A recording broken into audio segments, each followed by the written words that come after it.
অবৈধভাবে থাকতে ওদের ভালো লাগতেছে, তো এই জন্য ওরা দাবিটা মানতেছে না। এটা ইশাক সাহেবের মতো একজন নেতা যদি ঢাকা সিটি মেয়র হয়, তাহলে সরকারের তো কোনো ক্ষতি নেই, জনগণ আগের তুলনায় আরো ভালো থাকবে। আসিফ মাহমুদকে তাকে কেউ চিনে না। এই প্রভাবটা আমাদের বিএনপির উপরে ফেলতে চাচ্ছে। আমাদের আসিফ মাহমুদের পদত্যাগ করতে হবে আর মেয়র হিসেবে ইশরাকরে ঘোষণা দিতে হবে। উনি ঢাকা স্টেডিয়ামে ফুটবল খেলতেছেন। আসিফ মাহমুদ একটা বাচ্চা শিশু ছিলেন।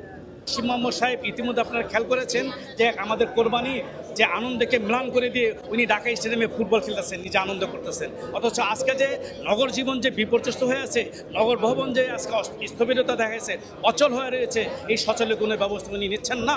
এবং তার যে মনোনীত যে প্রশাসক ওনাকে দিয়ে যে সুযোগ সুবিধা আদায় করছেন, সেটি তিনি আদায় করতে পারবেন, এটা আমার আশঙ্কা করতেছি। যে বড় প্রেম শুধু কাছেই টানে না, দূরেও ঠেলে দেয়। আমরা দূরে থাকতে চাই। ইশাক সাহেবের মতো একজন নেতা যদি ঢাকা সিটি মেয়র হয়, তাহলে সরকারের তো কোনো ক্ষতি নেই, জনগণ আগের তুলনায় আরো ভালো থাকবে।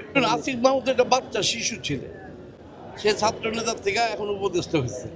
তো উনি যদি দেশ সম্বন্ধে বেশি বুঝা ফেলায়, তাই তো আমাদের কিছু করার নাই। আর জনগণের দুর্ভোগের জন্য তারা চাচ্ছে, তারা ইচ্ছে করে জনগণকে দুর্ভোগ করাচ্ছে, যাতে এতে আমাদের বিএনপি সমর্থন দেয়, আমাদের বিএনপির উপরে কোনো দোষ আসে যে বিএনপির লোকের জন্য সবকিছু হচ্ছে। আমরা এই যে আন্দোলন করছি, এর জন্য রাস্তাঘাটে ঝামেলা হচ্ছে, এগুলো সবকিছু বিএনপির উপরে পড়বে।